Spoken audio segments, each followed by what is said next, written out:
Diba? Kung ito ay gagawin ng militar, nasa kanila. Oho. Oo. Pero para siya, dating Pangulo, Oo. ay mananawagan para sa militar na tumalikod. Hindi niya ginawa. Hindi. Kasi nga, meron tayong pauna din, di ba? Oho. Nauna, sinabi niya, mga tao, doon kayo kay Marcos pumunta. Pangalawa, mahina na ako, hindi na nakikinig ang tao sa akin. Oo. Natumba nga ako sa motor eh. Kasi Iba nga kasi ang tingin nila doon sa...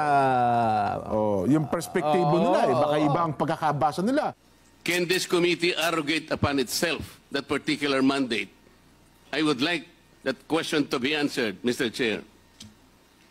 Now, question the case of... Mr. Chair, I directed Andale the po, question to you. I am not yet finished my manifestation or answer to the query of the Honorable Marcoleta. Mr. Chairman. Mr. Please Chair, wish was to be the recognized. Honorable... Dadagan, Balita News Update.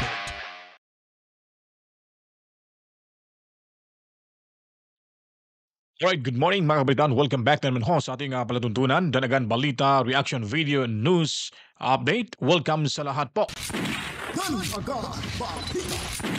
Alright, sa mga oras na ito mga kabataan ay ating pag-uusapan naman yung paksa ho natin ay patungkol ho sa reaksyon ni VP Sara Duterte na kaugnay po ito sa kanyang sinasabing paggurgur or gugurgurin nila or gugurgurin niya yung tatlo kung siya ay gugurgurin mga kabalitaan. At heto nga po, nagpalabas ho ng tawag nito ng statement din ang ating Vice Presidente kaugnay ho sa statement no ng Malacanang dahil nga po ay medyo umiinit na ho yung balita ngayon at yung statement ho ng Malacanang ay naiba ho yung kanilang pagkakaintindi sa sinasabi ni o sa press ko na naganap noong nakarang araw ni former President Rodrigo Roa Duterte.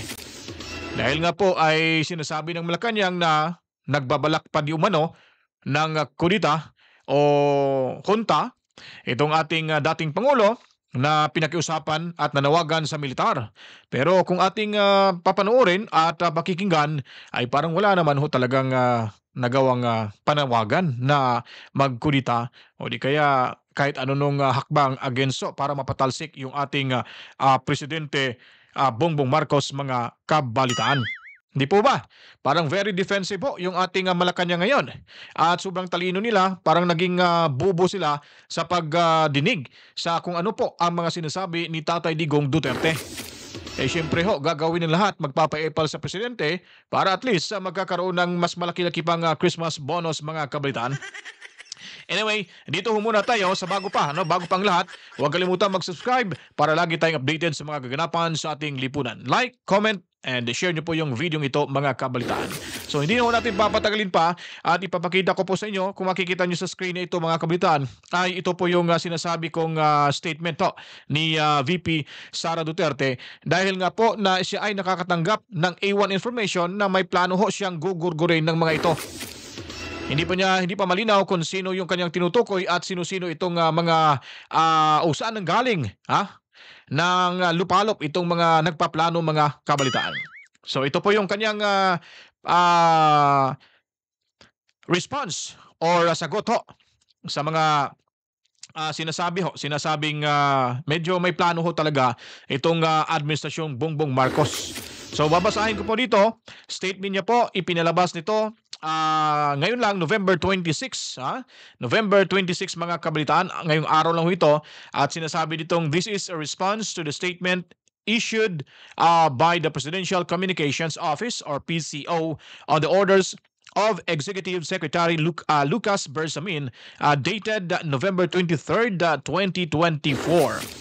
The Vice President Security and Protection Group or VPSPG was created and became an Armed Forces of the Philippines, AFP, wide support and separate unit by virtue of the Department of National Defense or DND, order signed by the Secretary Delphine Lorenzana, dated June 20, 2022, with a corresponding AFP table of personnel and equipment, and moved to distinguish the security of the Vice President and make it independent. So ibig sabihin nun mga kabalitaan, dati pa lang yung itong Vice Presidential Security and Protection Group mismo, no? Ang under pala ito sa Armed Forces of the Philippines. Kumbaga mga militar ho ang nasa ang mga personnel ho nito. And now ngayon, sinasabi ho nila na medyo very komplikado ho itong tawag nito, yung pagbago ho sa mga nagiging bantay ni VP Sara Duterte. So, tuloy po tayo. After I resigned from the Department of Education, the unit was unceremoniously assigned as a unit under the Presidential Security Command, PSC. So hindi na po, parang nawala na ho sa militar yung control ho nito.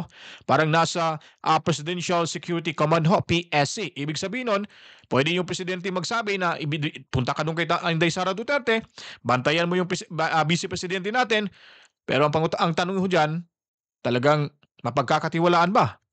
O wala bang mandato? Sa mga binabala ko nito mga kabalitan, posible ho yan. Hindi man manggaling sa ating presidente, baka manggaling ho yan sa kanilang mga chief dyan sa PSC mga kabalitan. Hindi ho natin, ate lang, it's anticipation lang. Baka may posibilidad ho. It might be. Therefore, the security of the Vice President is now under the control of the PSC. So sinasabi ko na ho.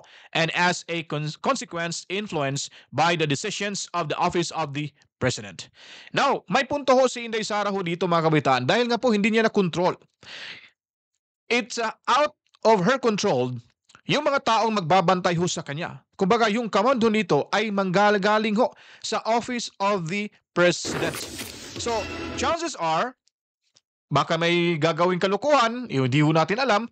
So, we're trying to elaborate this thing because, you know what guys, it's very complicated. Alam niyo ba kung bakit? Dahil po, hindi na control ni Inday Sara Duterte.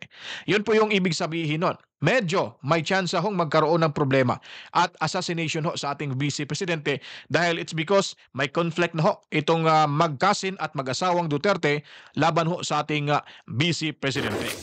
So now, let's proceed. Presuming the PSC is still a non-partisan professional organization, why is the command eerily quiet on the documented threats to me? Question na ho. Bakit hindi ho sila nangingialam? Bakit wala ho silang aksyon na may natanggap na hong pagbabanta sa buhay ng ating Vice Presidente sa kanya na ring pamilya? My family and the OVP personnel. Just imagine mga kabalitaan. That's a big issue also. National issue, national concern ho ito. Hindi ho basta-basta kasi pangalawang pangulo, pangalawang leader ho ng ating bansa si VP Sara Duterte. Now, the silence is then proof that the inclusion of VPSPG in the PSC is clearly to undermine my security and nothing else. So talagang pinaglalaban ho ni VP Sara na siya ay walang kasiguraduhan yung kanyang seguridad dahil hindi na ho control niya ang kanyang mga gwardya. Kumbaga, kung ano hong sasabihin ng Office of the President ay malamang yan po ang papaniwalaan. So no doubt na posible ho na may threat na natatanggap po itong ating Vice Presidente. Dahil sa dami-raming mga tao dyan sa Office of the President, don't tell me wala hong isa man lang loyalista ni VP Sara Duterte.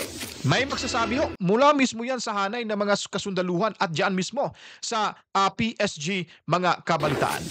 So hindi ho natin ma-blame ni si Inday Sara Duterte. So now, sinabi ni Vice Presidente na gugurgurin niya si Marcos Bongbong, si Lisa, at saka si Romualdez kung hindi ho conclusive yung pagkakasabi niya. What if siya ay magurgor? So sabi pa nga niya, hindi nga in-expect ni Noynoy Aquino Jr. o Ninoy Aquino Jr. na siya ay pinatay kaya ho wala hong nangyari sa pamilyang Marcos nung panahon na ito ay pinatay dahil hindi niya inisip na gagawin ho ito ayon pa ni Vice Presidente Sara Duterte. So may mga punto ho po ito dito si VP Sara. Kaya hindi na po natin masisisi yung ating Vice Presidente. Siya ho nakakaalam dahil siya ho personal niya ito naranasan at natanggap yung information, A1 information mga kabalitaan. Kaya yung mga pulpul diyang politiko na kumakampi halatado na ho, kumakampi talaga sa BBM administration, hindi nyo na mapapaniwala yung taong bayan. Kasi hindi naman ho talaga siya ang magiging presidente. at hindi ho siya nagustuhan ng mga taong bayan. Nabutuhan lang siya, nakakuha ng boto, ayon pa ni Glenn Chong, attorney, na minapula yung COMELEC para mas madagdagan pa yung boto niya. Para mas kapanipaniwala na siya ay gusto ng taong bayan. At kung hindi ho siya nabitbit ni Inday Sara Duterte, hindi ho yan mananalo bilang presidente.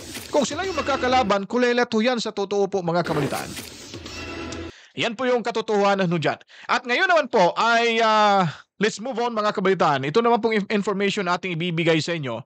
Nako, dito po si Congressman Marcoleta ay talagang hindi ho natinag. Grabe po yung fighting spirit niya dito kasi pinagtutulungan ho siya ng mga kongresista sa WAD Committee, mga kabalitaan. Malapit na nga siyang hindi makapagsalita at sinabihan pa ni Akop na it's either siya out of order o di kaya sisipain pa palabas dyan sa pagdinig na yan. Alam niyo naman po yung abogadong to, Harvard University graduate ho ito. May utak, may paninindigan, may prinsipyo, may pagmamahal sa bayan, lalo na tapat sa kanyang serbisyo, mga kabalitaan. Kaya hindi ho siya natitinag sa mga umaastang ala abogado rin, ala husgado rin. Itong mga kongresistang mapagpanggap sa sarili na ipamukha sa kataong bayan na sila ay kagalang-galang at honorable, mga kabalitaan. Yun po yung katotohanan ho dyan. Ngayon naman, si VP Sara Duterte, kung hindi ho nagsalita, kung hindi ho nagpaunlak ng panayam sa mga media, ay hindi ho malalaman ng taong bayan na talagang tayo ay parang nagkaroon ho ng paglilihis sa usapin or may nagkaroon ho ng misleading of information. Kasi nga po, pinapasiatap nila dyan sa Kongreso,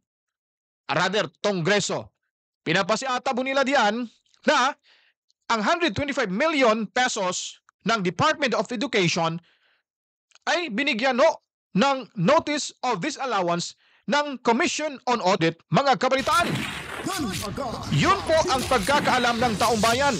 Kasi napakalaki naman ho talaga. Dahil hindi ho nila sinabi diyan sa pagdinig na yan, mga kabalitaan, na ang may notice of disallowance ay hindi ho umabot sa 125 million pesos. Parang nasa 70 million lang ata eh. Pero yung mga dokumento na ho yan ay nandoon na ho sa COA o Commission on Audit. Ongoing na po ang naturang pag-audit sa nasabi hong usapin. Kaya nililing lang ho tayo nito dahil sa pansariling interes. At klaro na po mga kabalitaan na itong pagdinig na ito sa Kongreso, lalo na dyan sa WAD Committee, ay pamumulitika lamang ho, mga kabalitaan. Kaya takot ho sila na pumunta ho dyan si Attorney Congressman Rodante Marcoleta. Dahil alam niya ho yung pasikot-sikot.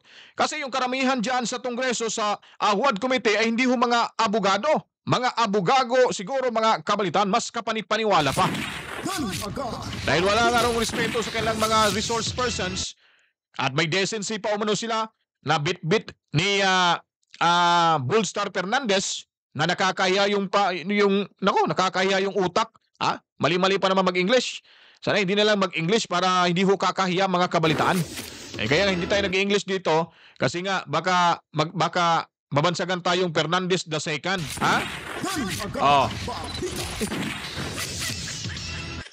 Kasi yung mga listeners natin puro Pilipino, puro Tagalog sila, Bisaya speaking at Hiligaynon speaking. Yun na lang sana, hindi naman yung iba nga diyan nagtatagalog eh. Ikaw pa kaya English ka pa, yung English mo parang Bisaya rin naman. So yun po mga kabalitaan, nakakatakot ho itong ginagawa ho ng WAD Committee na ito. Dahil nakikita na ho natin na ito ay talagang pagmamanipula sa tamang impormasyon ho. Para tayo ay ma-brainwash. Ngayon gising na ho yung taong bayan.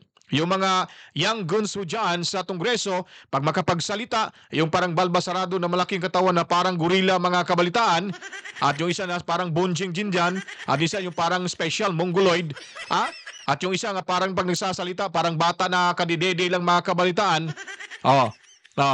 Alam niyo na ho, yung isa yung mukhang pera dyan, yung si Chihuahua, kala mo makapagsalita, sa kanila na yung Kongreso, mga kabalitaan. Ngayon, pumunta si Attorney Rodante Marcoleta. Ano ba ang kanilang mga sinasabi? Delaying tactics, mga kabalitaan.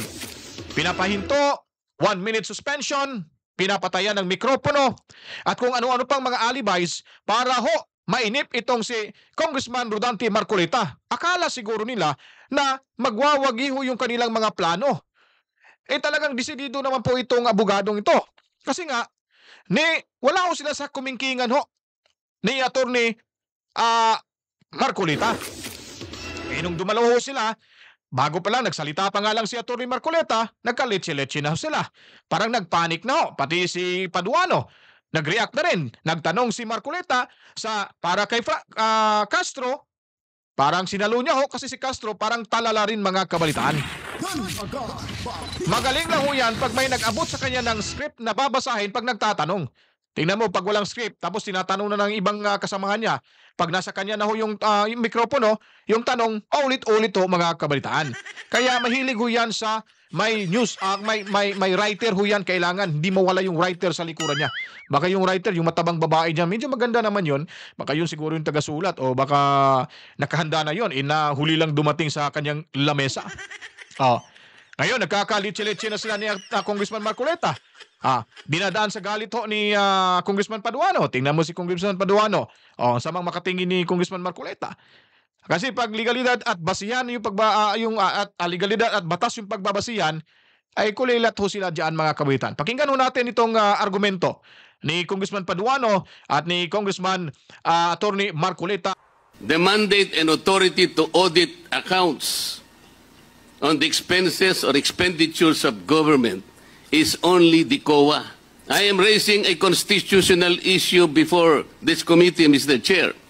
We cannot arrogate upon ourselves the principal mandate reposed to the COA. It is the Constitution itself which gave them that responsibility, that authority and mandate. Where in Article 7 of the Philippine Constitution, which is the grant of legislative power, can this committee arrogate upon itself that particular mandate? I would like that question to be answered, Mr. Chair. Thank you, Congressman Marcoleta. The Chair would like to recognize the Honorable Congressman Paduan. Thank you, Mr. Chairman. Mr. Chairman, just to clear it out with regards to the jurisprudence that's cited by the Honorable Marcoleta with regards to Ong versus Senate, that is true. No, that the resolution of the Supreme Court favors Lincoln Ong, but that is a question of due process because Lincoln Ong was cited in contempt. Now, question the case of Mr. Chair, I directed the question to you. I am not yet finished my manifestation or answer to the query of the Honorable Marcoleta. Mr. Chairman. Mr. Please Chair, wait was to be the recognized. Honorable... So pinatayan nila ng mikropono dahil nga nung time na yan nagtatanong si Marcoleta doon kay Castro na kung bakit niya ginawa yung pag-extend ng 5 araw, magiging 10 araw na yung mapapasa kamay ng Huwad Committee itong si Attorney Zulaika Lopez. Kini-question niya kasi wala si Attorney Zulaika Lopez based sa batas, pag kayo po ay nagmumosyon, ay kailangan nandoon yung tao na inyong sisintensyahan. Hindi yung wala dyan, tapos pagsasabihan na lang na ganon, kaya kinokorek at tinatanong kung ano pa ba yung legal basis nitong si Castro na anak ng NPA at membro ng makung ano-ano dyan, mga kabalitaan. Ito si Paduano, parang nahihirapan siguro si Castro makasagot kasi talala nga yung hinampak na babae. Ito, rumisbak si Congressman Paduano. At tama naman ang sinagot nito ni Paduano. Ang problema lang, parang siya yung sumagot na sanang sasagot itong si Castro. Kaya nga nag-react itong si Congressman Marcoleta. At karapatan niyo po, dahil karapatan niyang makarinig at makakuha ng tamang sagot sa kanyang tanong. Ngayon, nagsisimula na yung kaguluhan dyan, 1-minute suspension na. So, medyo may delaying tactics tayo kung sino yung aatras at sino yung abante. Kaso wala dyan si atras abante. Yun po yung problema dyan. Di po ba? House Speaker? Ano masasabi mo? President President Bongbong Marcos. At sa amin, nakapag-harvest na kami. Kakatanim lang eh. So, Okay. hindi, buti na lang yung timing, hindi yung bago aani, nakapag-ani na tayo. Huwag na kayong mag-react. Yung season na susunod, Magkano bang kinita sa pag-aani nyo, Mr. President? 5,000 pesos. Yun, 5,000 pesos mga kabalitaan. Kaya nga, nagkakaganon ho yung problema kasi 5,000 pesos lang pala yung kinita sa dami-raming inaning bigaso sa ating bansa. Balikan ho natin itong si yung banggaan ho ni Congressman Marcolita at Paduano. Congressman Marcolita, we Mr. Chairman. recognize. Mr. Chairman, I have all the Mr. right. Chair, Paduano, you the have the- question was addressed to... In respect to the chair, I'd like the chair to answer. This is a constitutional issue. Congressman Marcolita, let me first recognize Congressman Paduano. Before you answer, before you recognize him, Congressman Marcolita, you are out of order. I deserve, Mr. Chair, an answer. 1 minute suspension declared by Chair. Di ba? Pinagtutulungan na ho nila. Nagsasalita pa nga itong si Marcoleta na nag-address sa tanong kay sino ba yun? Castro. Ba't ini-entertain naman itong Chihuahua, itong si Paduano? Ang mali ho dyan, yung nag-chair ho, yung chairperson mismo sa committee ito. Dahil hindi ho marunong gumalanse at hindi ho marunong tumingin ho sa saktong oras kung sino ho yung magbibigay, sino ho yung magbibigay ng tanong at magsasagot ho sa katanungan mga kabalitaan. Nakakagulo-gulo na ho. Tumayo na si Paduano. So hindi talaga matapos-tapos tong investigasyon na to kasi nga ayaw talaga nilang pagbigyan ng oras na makapagtanong at mabigyan ng tamang sagot itong si Congressman Paduano. Tingnan niyo po yung video mga kabalitaan. Bakit sa'yo?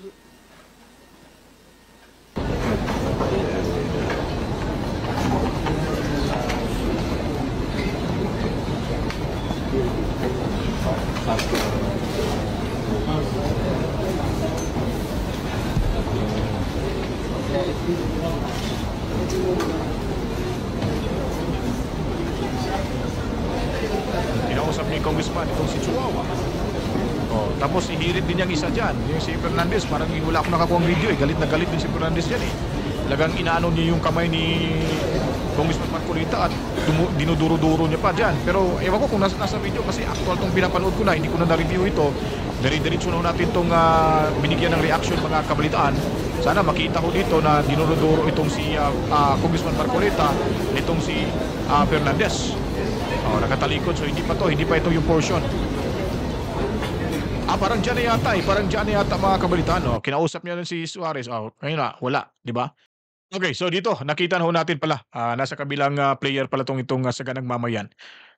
Ayun na nga mga kabalitaan, no? So talagang makikita nyo po na talagang pinagtutulungan ho. Wala hong kumampi dyan kay Congressman Marcolita. Pero ang nakakaganda ho dito sa kanila, pag nag-argumentuhan sila dyan sa loob, pag medyo may suspension, kausapin, lapitan at kung ano pag-i-explain. Ganun ho, walang awayan, walang sapakan. Itong medyo mait ng ulo talaga itong ni Congressman Paduano at itong si Fernandez na nagmamarunong. Akala mo kaya niya si Marcolita mga kabalitaan.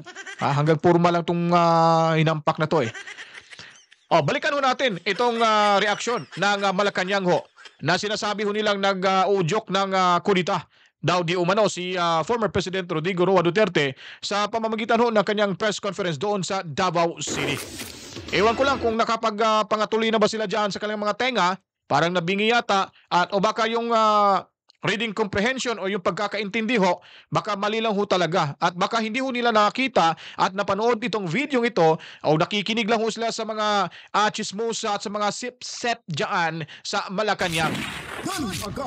Kaya nagbibigay agad, nagre-release agad ng statement na mali-mali ho naman, nakakahiya, gobyerno pa naman kayo. No? May mga posisyon kayo, may napaka-professional ho dyan. Tapos yung respond nyo po sa press con ng ating dating Pangulo, ay nako, mali-mali ho yung mga sagot ng mga hinampak mga kabalitaan. Kaya nga pinuna sila ng saganang mamamayan ni Jen at ni Nelson. Kasi nga, Nelson ba yun o Jen? Sino ba yun? Kasi hindi ko pa familiar yung dalawa Pasensya na kayong dalawa ha. Pinuna ho Sinabi na, wala namang sinabi si Tatay Digong na magkakaroon ng kudita at nag-uudyok sa mga militar na parang sasakyan yung panawagan ni Tatay Digong Duterte. Nakakahiya itong taga Malacanang. Parang nahawa na yata sila sa talino ni BBM mga kabalitaan.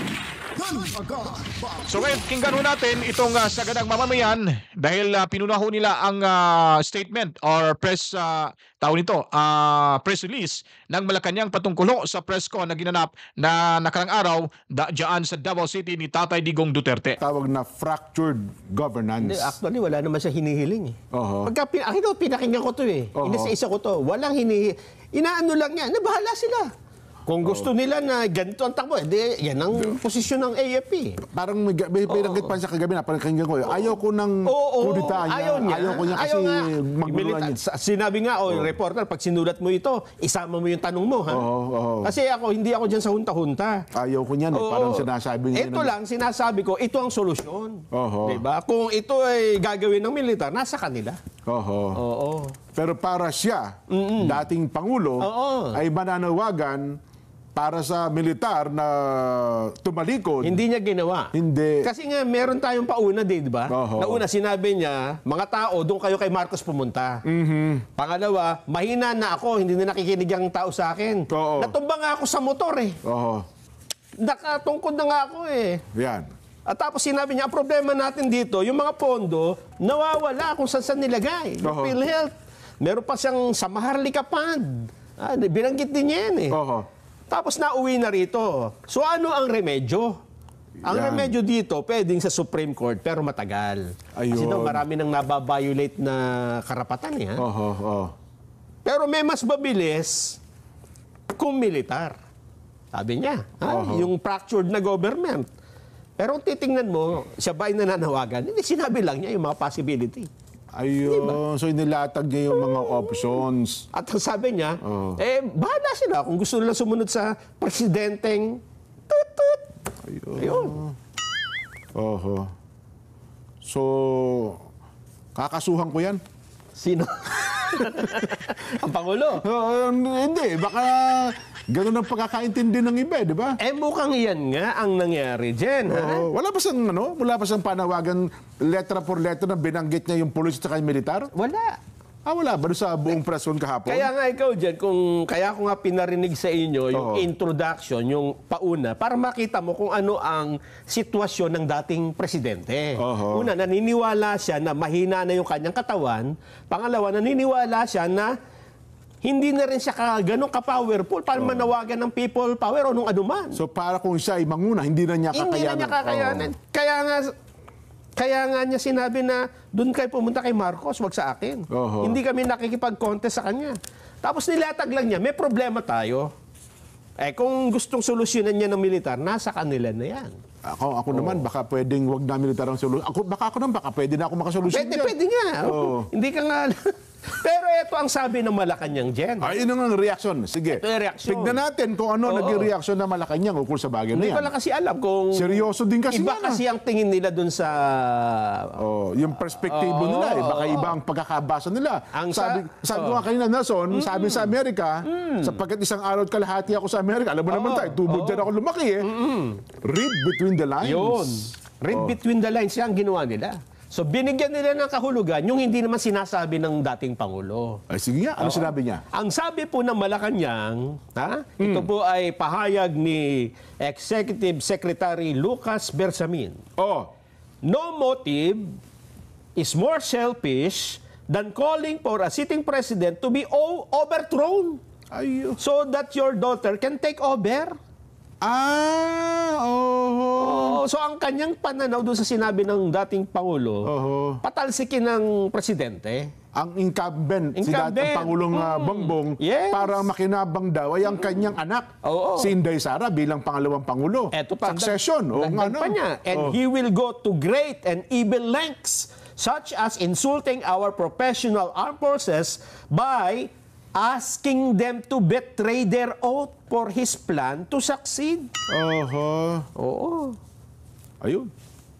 Ewan ko kung pag pinaulit-ulit mo yung sinabi ng presidente, Kasi kung merong ganon, makikita nung nag-e-edit ng video yan. Di ba? At yun ang ilalabas. Kasi kung transcribe mo, di ba? Itatranscribe mo. Lilitaw. Kasi word for word, pero naman check, may mga gumagawa niyan sa Malacanang, sa AFP, sa military, sa intelligence community. Ito lang programa natin eh. Alam mo bang nakita sa iba daw, ganyan nakalakapal yung ano natin? Transcript ng saganang mamamayan. Diyan sa Barjaga, sa Lubao, kung sino-sino. Sabi, wala man lang tayo makuha sa dalawang kamoting kahoy na ito. Pero balikan na pa natin. Palabas mo nga ulit sa screen. Mayroon pa siya mga binanggit, ano ha? Doon sa ikatlong para po. Ayan, no? Yung Tagalog. Nakakagulat ang garapalang panawagan ni dating Pangulong Duterte sa ating sadatahang lakas na maglunsad ng kudita laban kay Pangulong Ferdinand R. Marcos Jr. Sana kinote nila kung ano yung panawagan na yun. Diba? Oo nga. Ito po yung quote ng dating presidente. Ito po yung kanyang boses. Gaya ng pinarinig natin. This administration will not shirk from its sworn duty to govern and manage the affairs of the Filipino nation according to the Constitution and the rule of law. It will defend its legacy before the Filipino people only by lawful means. The state will act resolutely to go against all unlawful attempts and challenges. Hindi katanggap-tanggap ang marahas na pang-aagaw ng kapangyarihan upang madaling maluklok bilang Pangulo sa pamamagitan ng pagpaslang, panggugulo at pag-aalsa. Maghintay kayo sa tamang panahon, sumunod sa tamang pamamaraan. Lucas P. Bersamin, Executive Secretary. Baka naman ibang tape yung napakinggan, hindi kaya yung... kasi ako ilang beses ko binanggit, narinig kagabi, sinabi talaga ni Digong, ayaw ko ng kudita, hindi Tsaka ko... pinapalinaw talaga niya yun. Tinatanong siya, ano ba ito? Military junta? Mayroon mga nagtanong na gano'n. Junta ba ito? Hindi junta-junta. Ang sinasabi ko lang, ito ang solusyon. Kung gusto nilang pero kung gusto nilang sumunod sa... Hindi na nga natin isinama yun kasi masakit sa tenga eh. Diba? Kung gusto nila sumunod sa ganitong presidente, di na sa kanila. So wala, ang sinasabi lang niya, ito ang pwedeng umakto ang militar dito. Pero hindi siya nananawagan. Wala akong narinig na, mga militar, alam niyo na gagawin niyo. Wala ganun. Demanda ko yan. Si Lucas Bersamin. Para liwanagin niya, patatawag natin sa NBI yan. Para hindi na siya Pangulo ngayon eh. Hindi na siya immune. Sa wala naman siguro magiging masama kung ginoong Pangulo, liwanagin niyo nga ito kasi sa press ko niyo po ito sinabi eh. Di ba? Doon naman dyan, malinaw, napakalinaw eh. Ganun ba? Di ba? Kaya nga yung sa simula pala, sinabi na niya kahinaan niya. So ayun po mga kabalitaan. So talagang pinunaho ng saganang mamamayan ng programang ito ng Net25 ang mga kamalian. Hindi naman kamalian siguro kasi karapatan nila yung magsalita ng mali-mali. Kasi kagustuhan nila yan. Bakit ko ba sinabing mali-mali? Dahil siguro hindi nakakarinig itong si Bersamin at napanood itong press con ni Tatay Digong Duterte. Kaya kung ano-ano na lang isinusulat dyan na wala naman sa tono. Kaya tayong lahat ay bantayan ang ating bayan, magkaisa, tulungan at hanapin ang totoong katotohanan. Huwag mapanglinlang sa mga taong may gayuma. Kasi pag ginayuma kayo, talagang mahihipnotize kayo, malinlang kayo, mawala kayo sa inyong sarili, katinuan at mapapaniwala kayo nila. Kaya mag-ingat sa taong too good to be true. Tama ba, Mr. House Speaker? Alright, ikaw naman, Mr. BBM? Not it that. Okay. Okay, salamat. Yan po ang ating presidente pag wala binabasa. Tama po ba, Mr. House Speaker, na may 5,000 na kita mula sa pag-harvest ni BBM? 5,000 pesos. Yun, 5,000. Ang saya-saya, parang biik na ginilitan. Ang sigaw ay parang katunog mga kabalitaan. Kaya kung nagustuhan niyo po itong presentation ho natin, huwag kalimutan mag-subscribe na para laging updated sa mga kaganapan sa ating lipunan dito lamang ho sa ating munting bahay, ang Danagan Balita Reaction Video News Item. Ako po ay magpapaalam na. Matsalam ho sa inyo. To God be the glory. Mama, chip, chip. Peace out.